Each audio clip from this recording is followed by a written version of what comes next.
इकडे शरद पवार आज साताऱ्याच्या दौऱ्यावर आहेत। सातारा आणि माढा लोकसभा मतदारसंघातल्या कार्यकर्त्यांच्या बैठकीला ते उपस्थित आहेत आणि दोन्ही मतदारसंघामध्ये उमेदवार निश्चित करण्यासाठी चर्चा होणार आहे। या बैठकीमध्ये शरद पवार जिल्ह्यामधून आलेल्या कार्यकर्त्यांची मतं जाणून घेणार आहेत। सातारा लोकसभा मतदारसंघासाठी आमदार बाळासाहेब पाटील, सुनील माने, आमदार शशिकांत शिंदे, सारंग पाटील, खासदार श्रीनिवास पाटील, सत्यजित पाटणकर या नावांची चर्चा आहे। तेव्हा सातारा लोकसभा मतदारसंघासाठी नवीन उमेदवार मिळण्याची शक्यता आहे।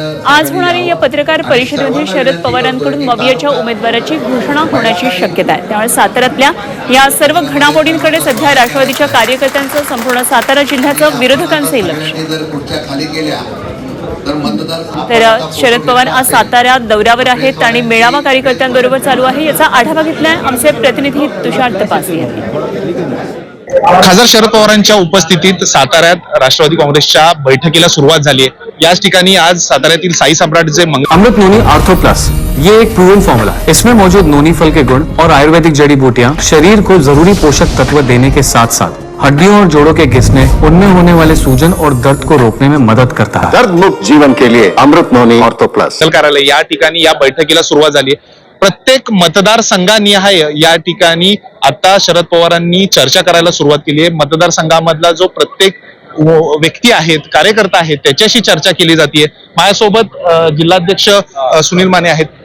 काय सांगाल, कशाबद्दलची बैठक आहे आणि काय नेमक्या बैठकीत चर्चा होणार आहे?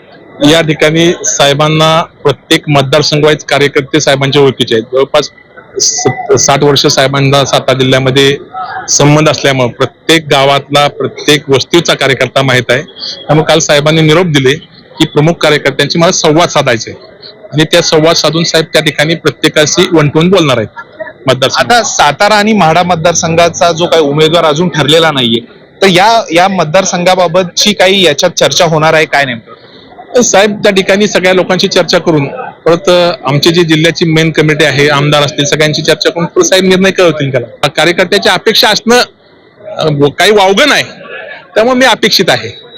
नक्कीच ह्या अशा अनेक नेत्यांच्या अपेक्षा आहेत की सातारा मतदारसंघ असेल, माढा मतदारसंघ असेल, या दोन्ही मतदारसंघामध्ये नेमका कोण उमेदवार दिला जाणार नाही त्याच्याबद्दलची चर्चा या बैठकीत आता सुरू आहे। एकंदरीतच कोणतं नाव पुढे येतंय हे पाहावं लागणार आहे। व्हिडिओ जर्नलिस्ट अनुराग दिवारसह तुषार तपासे, झी मीडिया, सातारा।